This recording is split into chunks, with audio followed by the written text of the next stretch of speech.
온실효과는 원래 비닐하우스 내부가 태양의 직사광선을 받아들이고 비닐하우스 내부의 적외선을 밖으로 내보내지 않는 현상을 말합니다.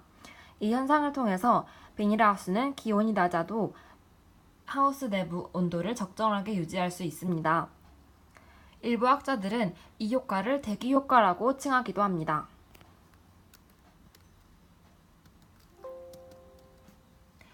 그래서 지구에 이 온실효과를 적용해보면 이 대기가 식물을 키울 때 작용하는 온실의 유리 같은 기능을 한다고 해서 온실효과라는 명칭이 붙었습니다. 이제 온실효과의 발견에 대해 알아보겠습니다. 1824년 프랑스의 요셉 프리에가 최초로 온실효과를 발견합니다. 1858년 아일랜드의 존 틴들에 의해 온실효과에 대한 첫 실험적 증거가 제시됩니다. 그는 이산화탄소를 비롯한 가스들이 열을 가두는 기능을 한다. 온실효과가 없다면 열 에너지가 모두 빠져나가 지면이 꽁꽁 얼게 될 것이라고 주장하였습니다.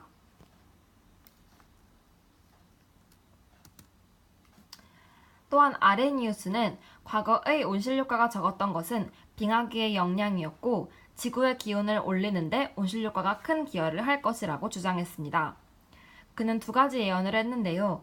이산화탄소의 농도가 당시의 2배가 되면 온도는 약 5.6도 정도 상승할 것이라고 예견했습니다.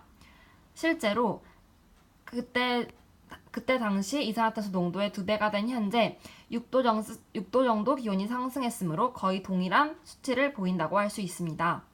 또한 현저한 온난화가 진행되기 위해서는 1000년 이상 소요될 것이라고 예상했습니다. 하지만 갑작스러운 화석 연료 사용 증가로 1000년보다 훨씬 이르게 벌써 온난화 현상이 심화되고 있는 추세입니다. 이제 온실효과의 원리에 대해 알아보겠습니다.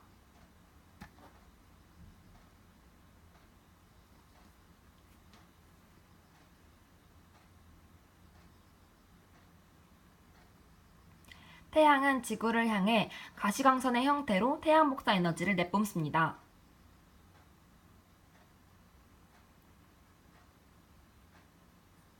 그러면 태양 복사 에너지를 받은 지구는 적외선의 형태로 지구 복사 에너지를 방출합니다. 지구 복사 에너지에는 크게 두 가지 종류가 있는데요. 외계로 방출되는 형태와 지구로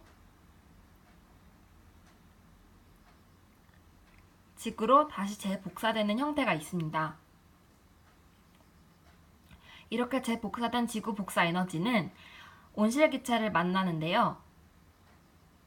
CO2, H2O, CH4와 같은 온실기체를 만나 다시 지구로 재흡수되게 됩니다. 이렇게 재흡수된 에너지는 지표면을 데우게 됩니다.